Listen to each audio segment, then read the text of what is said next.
Bright morning star arising.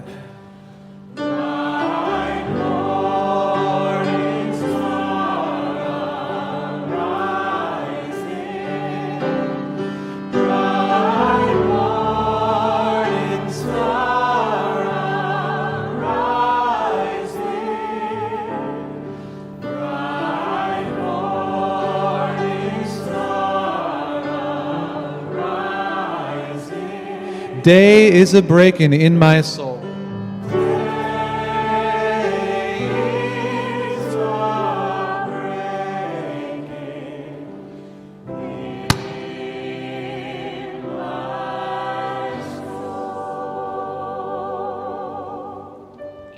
Give young people a greater voice.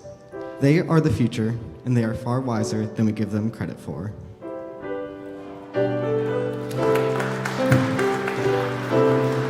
Rise up and hear your calling.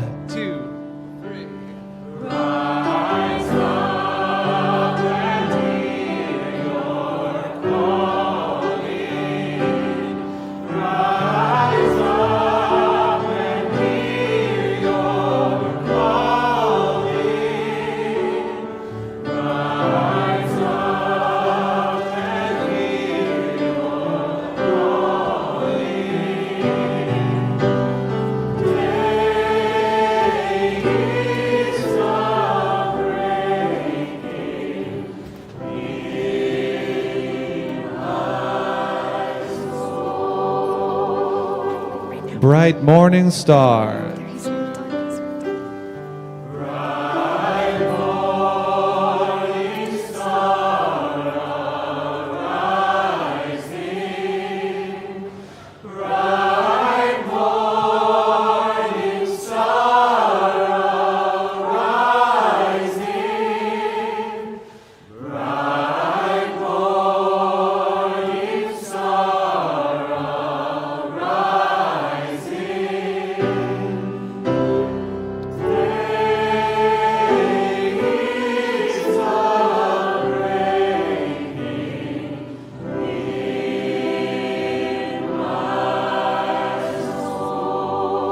Day is a breaking.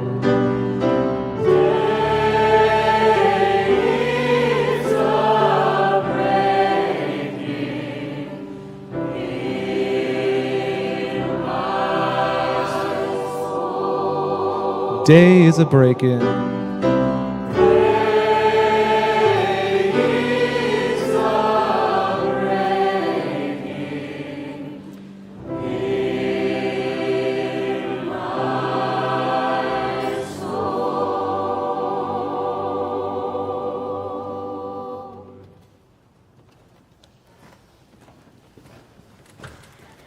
Now's the time in our service where we invite children to come up and light candles of joy or sorrow as we sing hymn number 300, With Heart and Mind.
welcome each other into this place of love, inclusion, and compassion.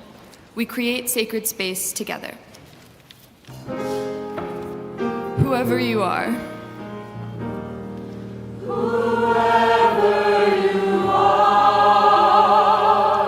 Whomever you love.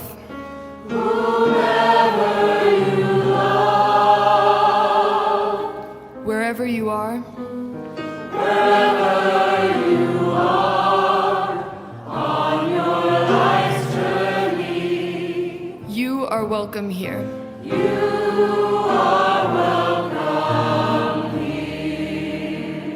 Whatever the color of your skin,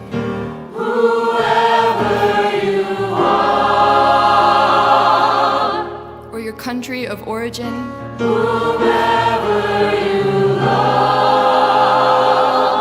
your gender or the source of your faith, whoever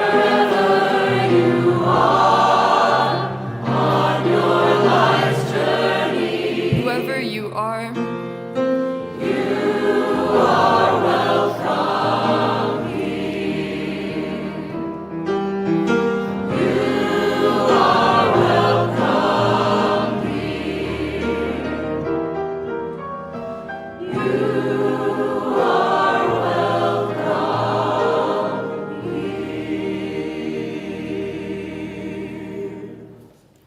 we now light our chalice, the symbol of our Unitarian Universalist faith.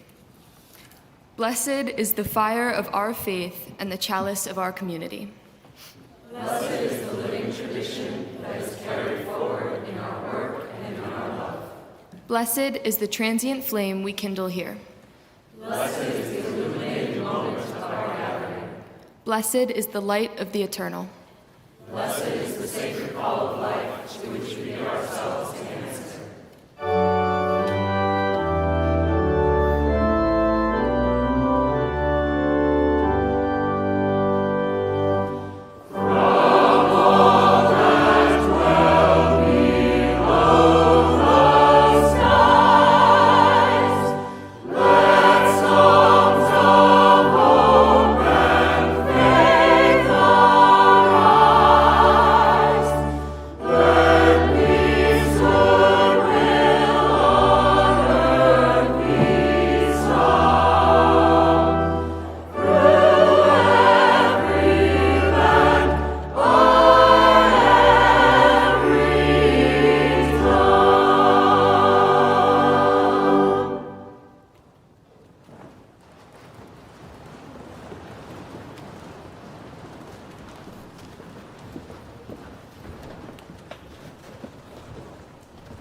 Good morning, everyone, and welcome.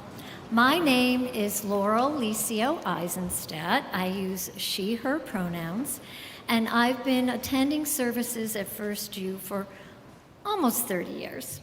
I am up here today to tell you why I freely pledge my time and my financial means for First U as much as I can. The very first time I walked into the door was, believe it or not, the late 1980s, when my husband Bert and I were looking for a place to get married. A familiar story, he was raised Jewish and I was raised Catholic, and we were looking for something a little bit different. That first day happened to be a children's service in December with what looked to be a lot like a Christmas pageant going on. There were little lambs processing down the center aisle with white cotton balls stuck to their little white t-shirts. And I thought, well, that's pretty fun. But we ended up not coming back for a while, even though we did get married by a UU minister. We came back, though, when we started having children, and we wanted to give them a spiritual home. And we were all in at that point. I began teaching in the Sunday school, and then I served on the RE Council, and I taught OWL. Eventually, I served on the board and some committees you may not have even heard of, the Leadership Development Committee and the Committee on Ministry. Currently, I'm a deacon, and I sing in this awesome choir, which I joined in 2016 as an empty nest gift to myself. And I have either attended or helped plan countless events. First U has given me a community, a family, a place to do good work, and a spiritual home. It has fed my heart and my soul for a long time. It is exactly what I was looking for all those years ago. But since today is the youth service, I'd like to tell you about the impact that it had on my own 2 children. They grew up in this congregation, and they got the best of what First U has to offer, all of it, including at some point wearing those little cotton balls stuck to the little white t-shirts that I helped to mend.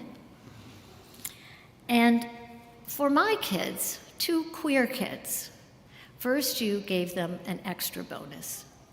My older son is trans, and my younger son is gay. And from day one, they learned about they are being welcomed here, whoever they are, whomever they loved, week after week after week, even when the outside world did not concur. I know that it had a positive impact on them.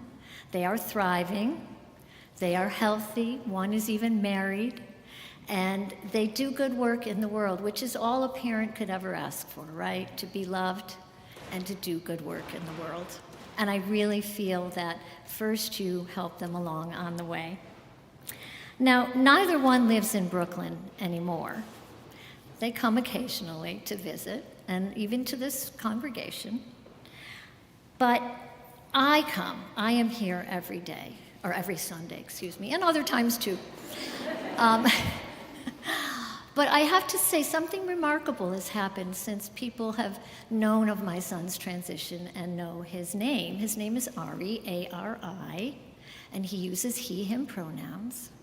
And not once has anyone in this congregation made a mistake. Not once have they used the wrong pronoun or the wrong name. Now, I've thought about that. Are you smarter? Do you have better memories? Maybe better than me because I have to write down people's names. But I think it's because you know that it's important.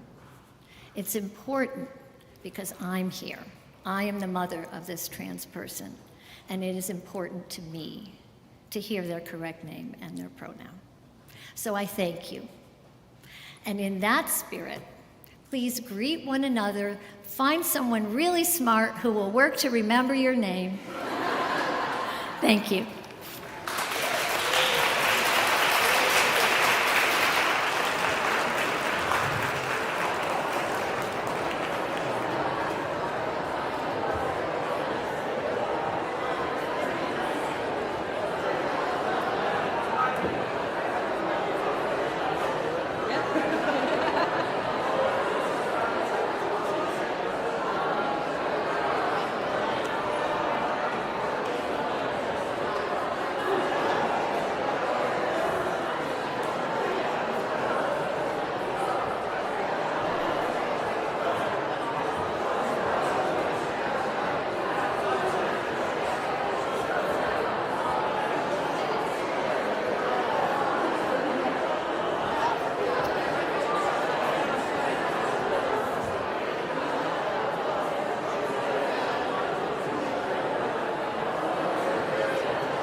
Okay, yay. So today we're going to be reading The Butter Battle Book by Dr. Seuss. And this book is about a war between two peoples called the Ukes and the Zooks. And they got into this big fight because the Ukes believe in eating their toast with the butter side up. And the Zooks believe in eating their toast with the butter side down. And this is the story of how the war ended. Okay.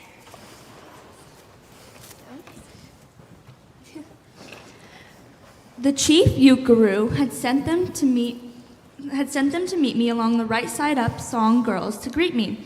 They sang, "Oh, be faithful, believe in thy butter," and they lifted my spirits right out of the gutter.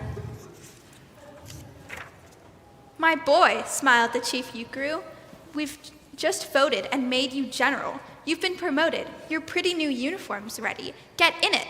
The big war is coming. You're going to begin it. And what's more, this time you are certain to win it. My boys in the back room have finally found how. Just wait till you see what they've puttered up now. In their great new machine, you'll fly over that wall and clobber those butter down Zooks, one and all. Those boys in the back room sure knew how to putter. They made me a thing called the Utterly Sputter. And I jumped aboard with my heart all aflutter and steered toward the land of the upside-down butter. This machine was so modern, so frightfully new. No one knew quite exactly just what it would do. But it had several faucets that sprinkled blue goo, which somehow would sprinkle the Zooks as I flew, and gum up that upside-down butter they chew. I was racing pell-mell when I heard a voice yell, "If you sprinkle us Zooks, you'll get sprinkled as well." Van Itch had a sputter exactly like mine, and he yelled, "My blue gooer is working just fine." And I'm here to say that if Ukes can goo Zooks, you'd better forget it, 'cause Zooks can goo Ukes. I flew right back home, and as you may have guessed, I was downright despondent, disturbed, and depressed. And I saw it just as soon as I stepped back on land, so were all of the girls of the Butter Up Band. The chief drum majorette, Miss Yuki and Sue, said that was a pretty sour flight that you flew, and the chief Ukaroo has been looking for you. I raced to his office. The place was a sight. "Have no fear," said the chief. "Everything is all right. My bright backroom boys have been brighter than bright. They've just thought up a gadget that's newer than new. It's filled with a mysterious moo-locka-moo and can blow all those Zooks clear to Salamagoo. They've invented the Bixie Big Boy Bomberoo." You just run to the wall like a nice little man. Drop this bomb on the Zooks just as fast as you can. I have ordered all Ukes to stay safe underground while the Bitsy Big Boy Boomeroo is around. As I raced for the wall with the bomb in my hand, I noticed that every last Uke in our land was obeying our chief Ukaroo's grim command. They were all bravely marching with banners aflutter down a hole for their country and right side up butter. That's when Grandfather found me. He grabbed me. He said, "You should be down that hole, and you're up here instead. But perhaps this is all for the better somehow. You will see me make history right here and right now." Grandpa leapt up that wall with a lopulous leap, and he cleared his hoarse throat with a bopulous beep. He screamed, "Here's the end of that terrible town full of Zooks who eat bread with the butter side down." And at that very instant, we heard a clup-clup of feet on the wall, and old Van Itch clupped up. The boys in his back room had made him one too. In his fist was another big boy bomberoo. "I'll blow you," he yelled, "into pork and wee bits. I'll butter side up you to small smithereens." "Grandpa," I shouted, "be careful. Oh, gee, who's going to drop it? Will you or will he?" "Be patient," said Grandpa. "We'll see. We will see." The end.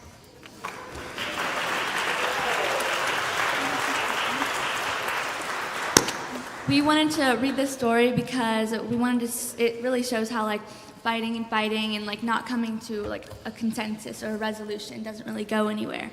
And we can kind of see like how that relates to what's happening in the world right now. So. Okay, so we now invite you to make the rainbow arch, and we can guide their kids off to their classes. Okay, thank you guys for sitting up here.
When you're weary, feeling small, when tears are in your eyes, I will dry them all. I'm on your side. When times get rough and friends just can't be found, like a bridge over troubled water, I will lay me down like a bridge over troubled water. I will lay me down.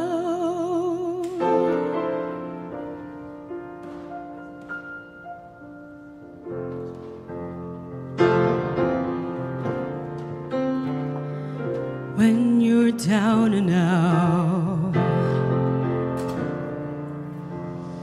when you're on the street, when evening falls so hard, I will comfort you. I'll take your part. When darkness comes and pain is all around, like a bridge over troubled water, I will lay me down like a bridge over troubled water. I will lay me down.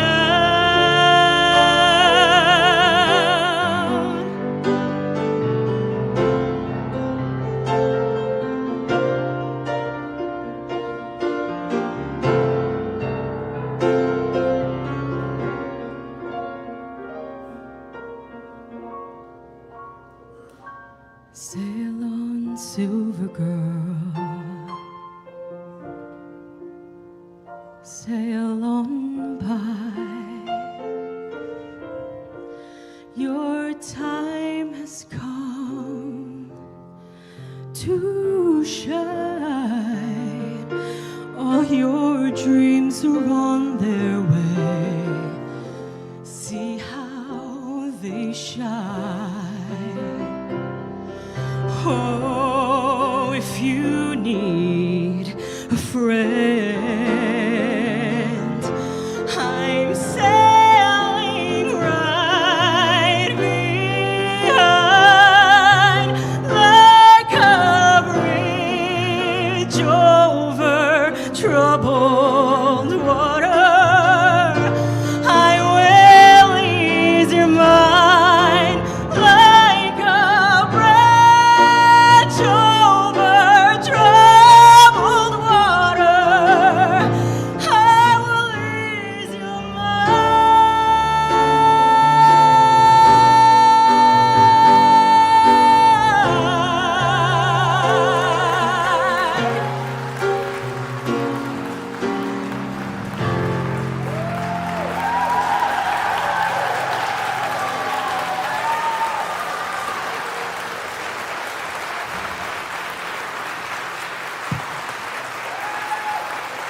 I woke up sick today, so I'm sorry if my voice sounds a little scratchy. In our world today, it's easy to think that we know everything we need to know. We have access to information like never before thanks to the internet, social media, and our schools. But there's something deeper to knowledge than just facts or trivia. Deep knowledge doesn't just inform us. When we truly understand different cultures, experiences, and perspectives, we open ourselves up to something powerful: empathy. Empathy is the ability to understand and share the feelings of others. It's not just about feeling sorry for someone, but about stepping into their shoes and seeing the world from their eyes. Empathy is what helps us connect to people who are different from us, whether they come from different backgrounds, face different struggles, or have different viewpoints. And one of the best ways to build empathy is through knowledge. If we only ever stay in our little bubble, surrounded by people who think like us, look like us, and have similar experiences, it's hard to truly understand anyone outside of that. But when we start to learn about other cultures, traditions, and challenges others face, something happens. We stop seeing them as other or as people who are different, that we can't relate to them. Instead, we just start seeing them as beings with happiness, pain, and hope. People who are just someone's kid or partner. Take, for example, learning about a different culture. If you've never been exposed to a certain culture, it's easier to assume things based on stereotypes or misinformation. But when you take the time to learn about their traditions, their history, and their values, you begin to see the world in a whole new way.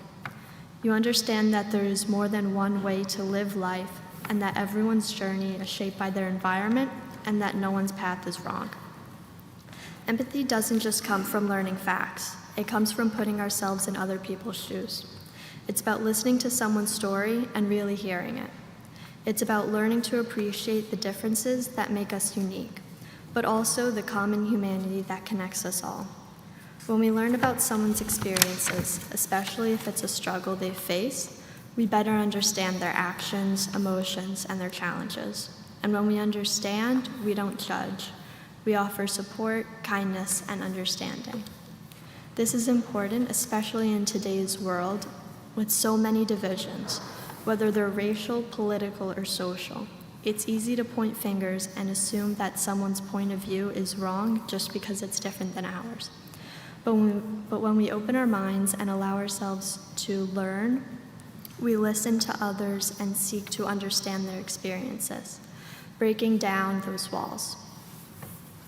Take a moment to think about the people you've met in your life, whether they're classmates, neighbors, or people you've met online. Each one of them carries a story. They faced challenges, had victories, have failed, and experienced things you may never fully understand. When we take the time to get to know them, to learn their stories, it helps us to relate to them better. It doesn't mean we always have to agree or understand, but it means we approach them with a sense of compassion. By the way, I was serious. Take a minute. Think about it.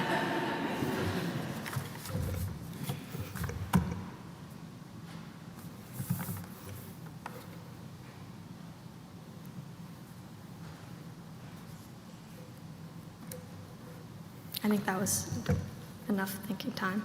I don't know. The good news is that building empathy through knowledge doesn't require anything extraordinary. You don't have to travel the world or read 100 books. It can start with something as simple as having a conversation with someone from a different background or paying attention to the struggles people face in media or in your community. It's about being open to learning and realizing that the more we know, the more we can understand the people around us. As we continue to grow, both academically and personally, let's remember that knowledge isn't just about getting good grades or knowing all the facts. True knowledge is about understanding the world and the people in it.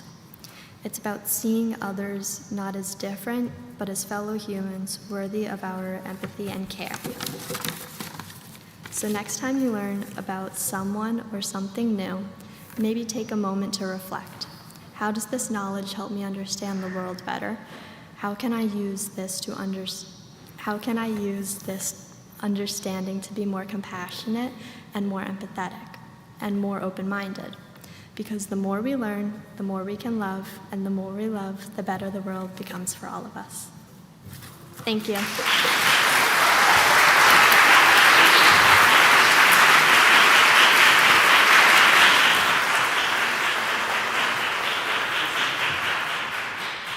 We're going to sing together hymn number 155, Circle Round for Freedom. Remain seated for this time.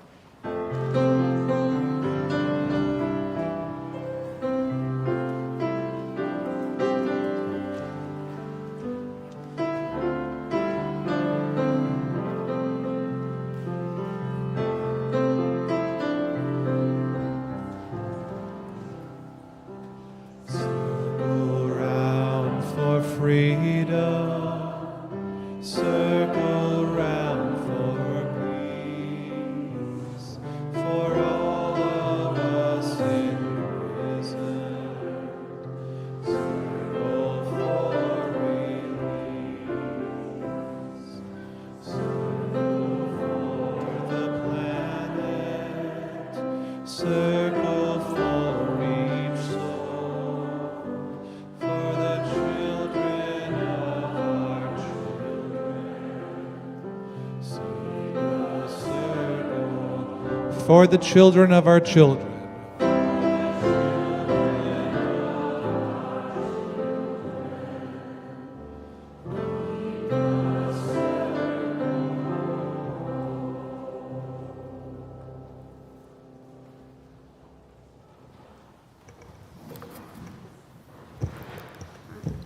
A few weeks ago, my global history teacher assigned us to share what we think art is and what it means to us as a way to start our unit on the Renaissance.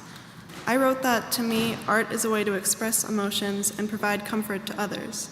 The type of art that was on my mind when I wrote this was, in my opinion, the best kind of art, TV shows. Maybe I'm a little broken from COVID, but nothing makes me happier than turning on something to watch and comforting myself with the fact that my problems certainly cannot be as bad as whatever is happening in the office. But it's not only television shows that comfort me that much, actually, it's video games. Since today is all about the youth's view, I thought that it would be a good idea to bring up something that is important to me as a youth. I know that for people that don't play video games, it's hard to imagine, but there are some really powerful messages these games send. I want to focus on one of my favorites, Detroit Become Human.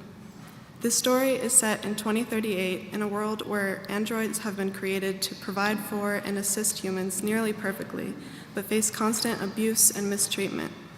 As you would expect from a game with this premise, the androids gain sentience and begin to speak up for themselves. They protest the humans as more and more of them begin to see the world as it truly is. They demand the basic rights they deserve, such as owning property, having a job, and generally living a life that any human would have the opportunity to live. Humans have spent their entire existence mistreating others because they are not the same as us, and even the androids seem to find it ironic that after having created these humanoid robots that are meant to be perfect versions of us, we still manage to find something wrong with them and treat them differently because of it. The androids fight to convince people that they are real too, they have emotions like us, and they are everything we can be and more. The game revolves around the question, what does it mean to be human, as the androids struggle or succeed in convincing the public that they deserve rights, and it all depends on how you decide to play. In both Detroit Become Human and Our World, we see intense discrimination, even after decades, if not centuries, of fighting for equal rights. This game forces players to reflect on the similarities between our world and theirs, after putting them into the eyes of yet another group that has been wrongfully treated. My hope is that those who play this game see how cruel we can actually be, and join the fight to prevent us from losing the rights we have fought too hard to have. This game shows us how terrible it truly is to deny anyone their basic rights, and how that affects that group of people later on. Through it all, the androids in this game don't stop their fight as they slowly become aided by not just more androids, but humans too. Society starts to notice that the androids don't deserve this, and even though they aren't androids themselves, fight alongside them. So to answer the question, what does it mean to be human? I think that it means to have emotions, to have empathy, and to notice that when someone has fallen, you can help them stand back up.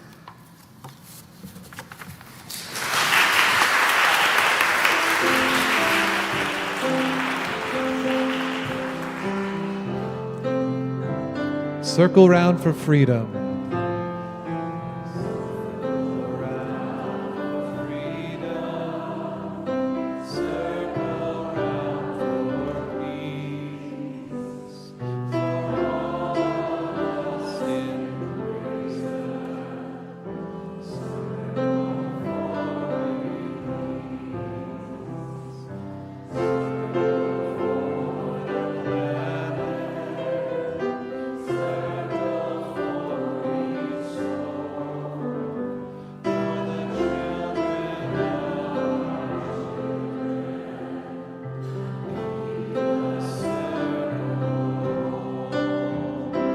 For the children of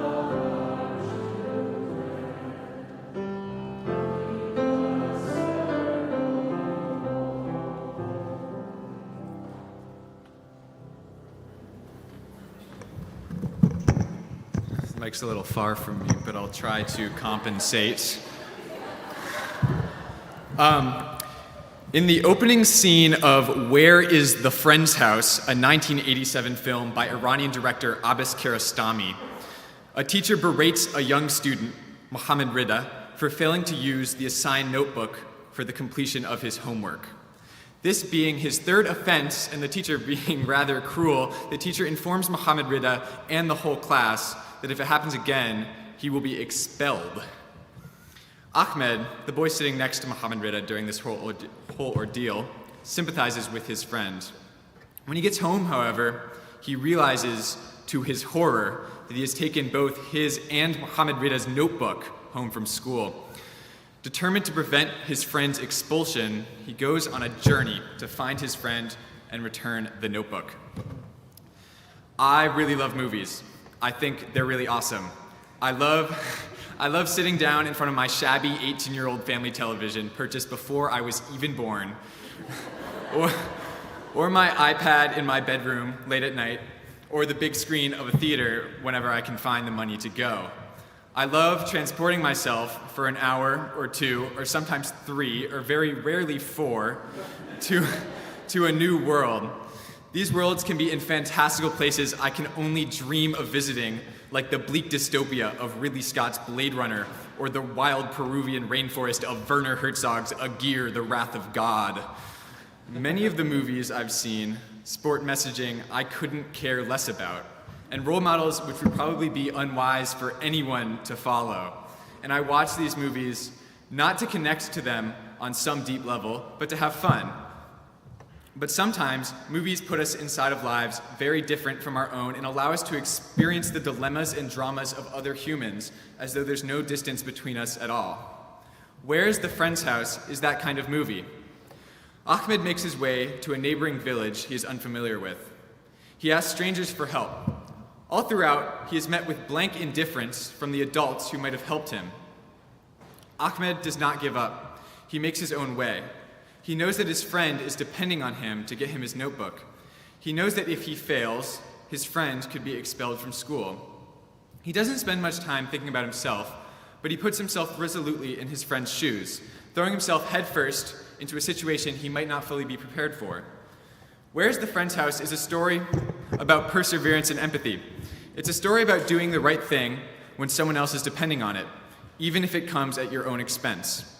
It's also a story about how society frequently overlooks young people and how children can often be the wisest among us. Ahmed spends hours searching. He follows lead after lead, goes back and forth from this town to that. He goes in circles, he hits dead ends, he runs up against trouble. It gets dark. The bakery closes and he can't get the bread he is supposed to purchase for his family.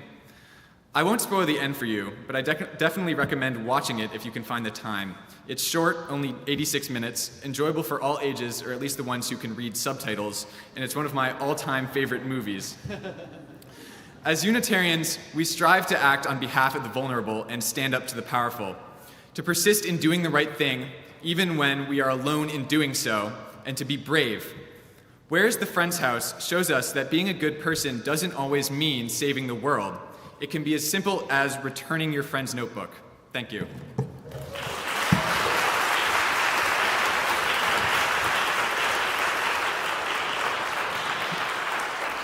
We're going to sing Circle Round one more time. Would you please rise and body your spirit?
This month, our offering will be shared with the First Unitarian Youth Group.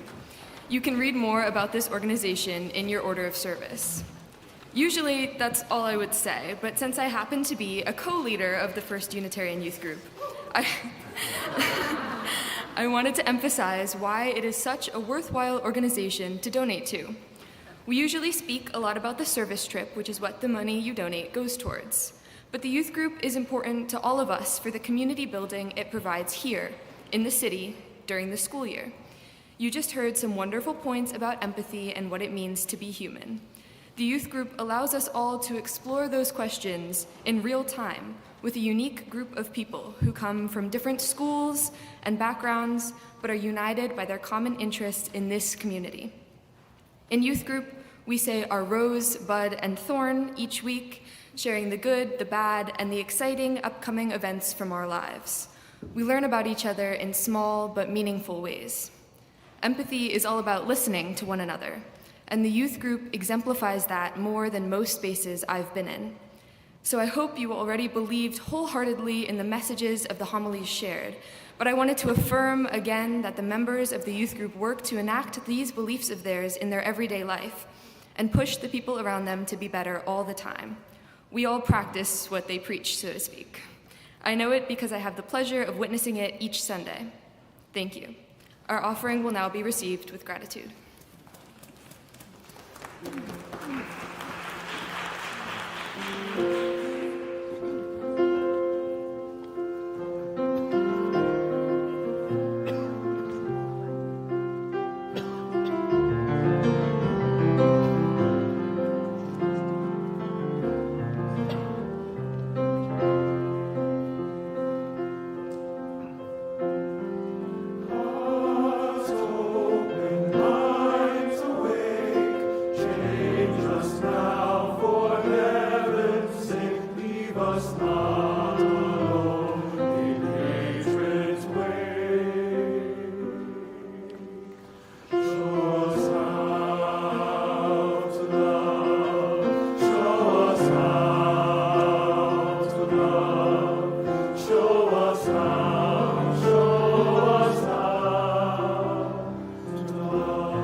Learn to love.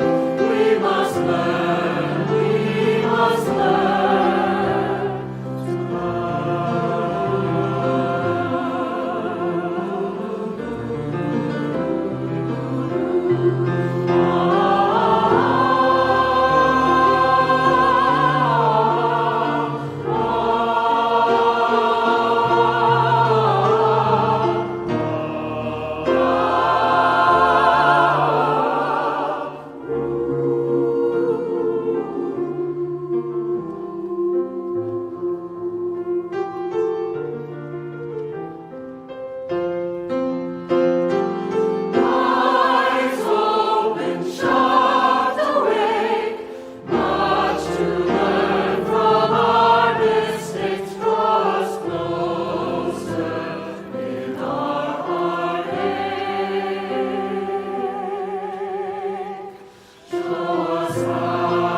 We are praying today for our youth, for the youth of this community and of this world. They are facing futures more uncertain than ever before. They are preparing to spend their lives solving problems they had no hand in creating. They are determined. They are intelligent and kind. They are funny and creative. They can see injustice so clearly. They are all reasons to believe in a brighter future. But they need us to be those reasons too. They need us to return the hope they inspire in us. May we look at them and see not just the capable, incredible stewards of the world's future that we know they are, but also how much they need us to be the stewards of their futures now. May they inspire not just optimism, but action. May we believe in their ability to make a difference without forgetting our own ability.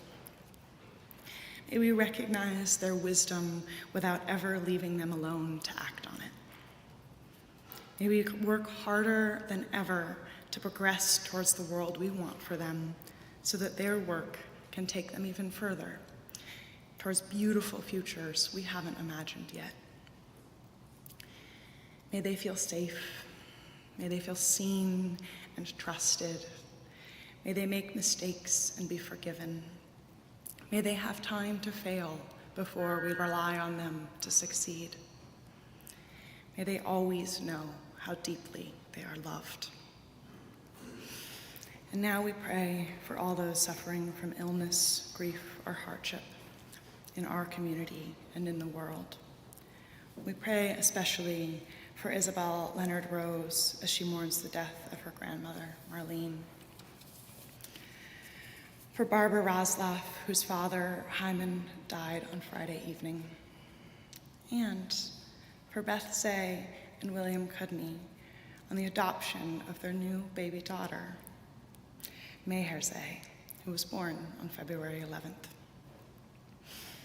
Now, into this sacred space, may we speak out loud or out into the chat the names of other loved ones we are praying for this morning.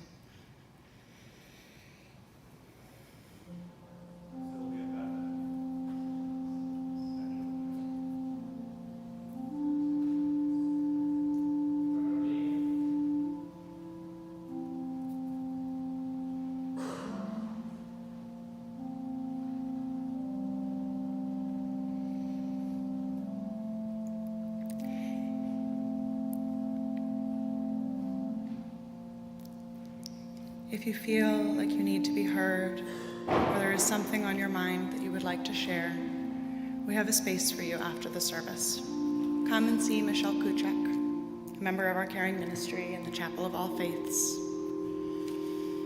Now, may we light candles of joy or sorrow together.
a round of applause for our wonderful kids.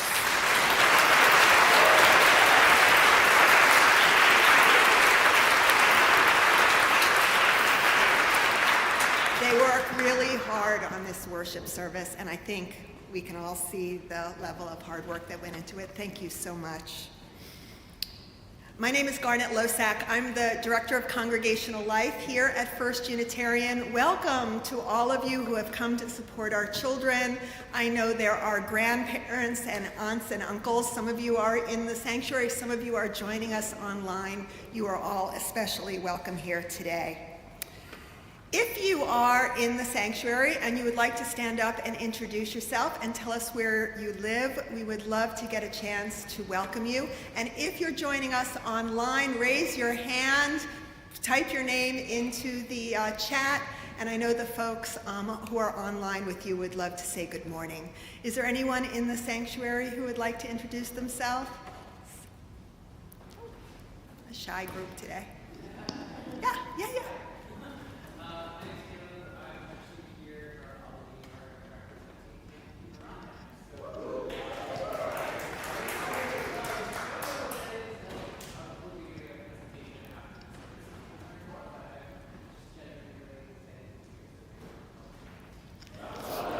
And for those of you who didn't hear that, I'll repeat it all in a minute. Yeah. Thank you, Caleb. All right, so there are welcome cards in your pews. There are more welcome cards downstairs at the Connections table. A couple of people from the Connections team will be there to greet you. So please come downstairs. We have hot coffee, we have hot tea, and we would all love to get a chance to meet you personally and have some fellowship time together. This afternoon, Caleb is here from Unirondack. How many people in the sanctuary went to Unirondack? Well, I'm going to raise my hand for my two children who both went to Unirondack. And how many people have driven their children to Unirondack? Many times. Unirondack is the children and youth summer camp in the Western Adirondacks. It is a UU camp. It is an inclusive, wonderful space. And Caleb is here today. He will be in the Francis White Room after the worship service. If you are interested in learning more about Unirondack, if you have children or you know of children who would benefit from a week or two in a wonderful, beautiful place in the Western Adirondacks, come see Caleb and he would love to talk to you about it.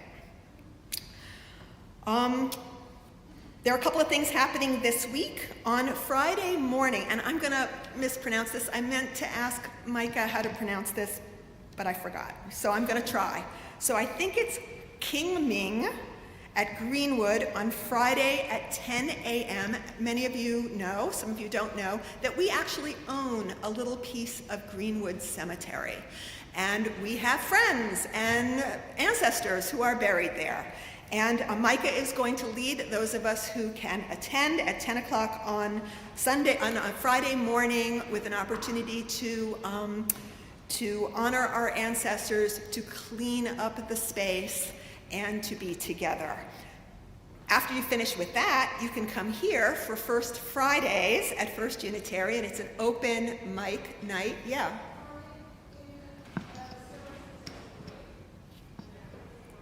Oh, I think it's at 10. Yeah, King Ming, is that what you're talking about? Yeah, it's at 10 o'clock. It's at 10 o'clock. First Fridays here at Open Mic. If you have a song or a poem or a story, or you like to listen to songs, poems, and stories, come join us. Yuri Weber is going to be our guest host for the MC for the evening. So please join us here at 6:30 on Friday night. And there is so much more coming up in the month of April, and it is all listed in your order of service, and I expect there will be more as time goes on. And speaking of service, and speaking of how we support the work that we do here at First Unitarian, I do have an announcement. Molly, would you like to be my spokesmodel today, my model?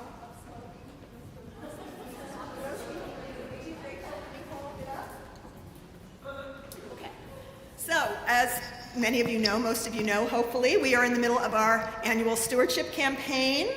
This is week 5. We had 3 events over the weekend. I went to 2 of them. They were really fun. I understand the 3rd one was really fun too. And we are now at, go Molly, $179,200, which brings us up to 54% to the goal with a couple of weeks to go. Now, we have 80 pledges posted. We have 213 pledging families. I can't do the math in my head, but that means that there's a whole lot of people who still have to turn in their pledge forms. So I'm feeling really, really confident that we are going to get to $330,000. We have 3 events going on over the next week. There's still some spaces in them, so please come down if you would like to do your pledge as part of a group and have get a little fellowship and have a little fun doing it. Please come downstairs. I'll be downstairs. I'll help you sign up for something. If that is not your cup of tea, use the QR code in the order of service. You can also do it straight from the e-news, but let's get those pledges in, because if you don't, we just have to bug you about it. And it's really not fun. It really is not fun. So let's just get it done, get to $330,000. So thank you to everyone who has turned in their pledge forms, and thank you to everyone, especially to those of you who have hosted or will be hosting events. Thank you so much. Oh, I have to announce the hymn, don't I? I got confused. Hymn number 134. Let's stand and sing it together. Our world is one world.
As you go into the world today, remember that each person you see has a life and a story. We have something to learn from everybody's experiences, so don't shy away from showing compassion and making connections. Thank you.